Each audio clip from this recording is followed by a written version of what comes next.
Hi, I'm Doug Imbo from the Lewis Winch Company. We're out quadding with our little quad out here in the desert. We've come to a real steep embankment, but we're not going to be able to make it up here with our little two-wheel drive quad.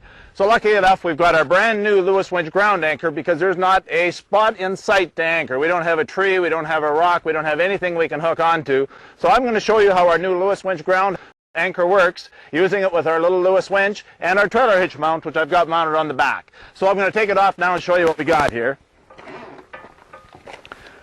This is our brand new development. It's the Lewis Winch Ground Anchor. Nice and light, has a handhold on the back of it to carry it around, weighs less than 20 pounds. It's got a pound point on the back of it, so you're in tough soil, you can pound it into the ground, and a hole there to pull it back out with again. So we're going to hold that up to the top of this hill. We're also going to take our Lewis Winch trailer hitch mount. Now this is the same trailer hitch mount that you use the 2-inch receiver on a vehicle. We've used it many times before. Well, that fits right into our ground anchor. And the Lewis winch just sits on top of there and slides into place. I'll show you how all that works in a minute. Now what we're going to do is grab our little Lewis winch and take it up the hill, set everything up, and pull the Polaris up.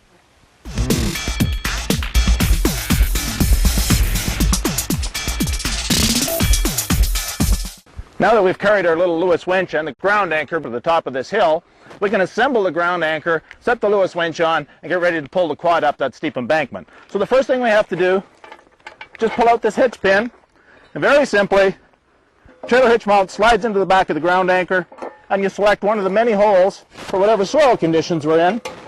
We're picking the middle hole today.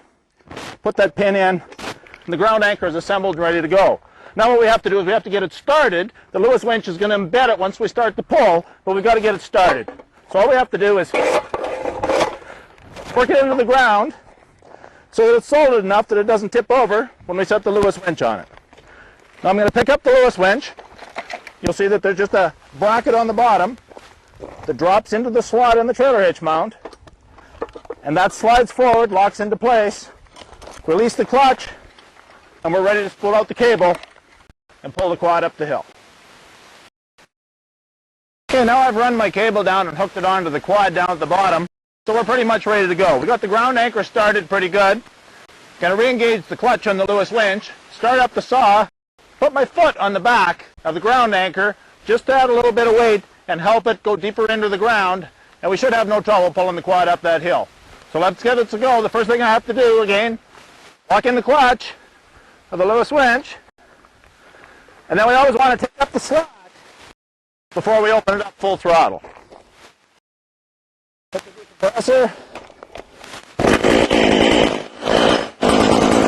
Okay, we're going to take up some slot.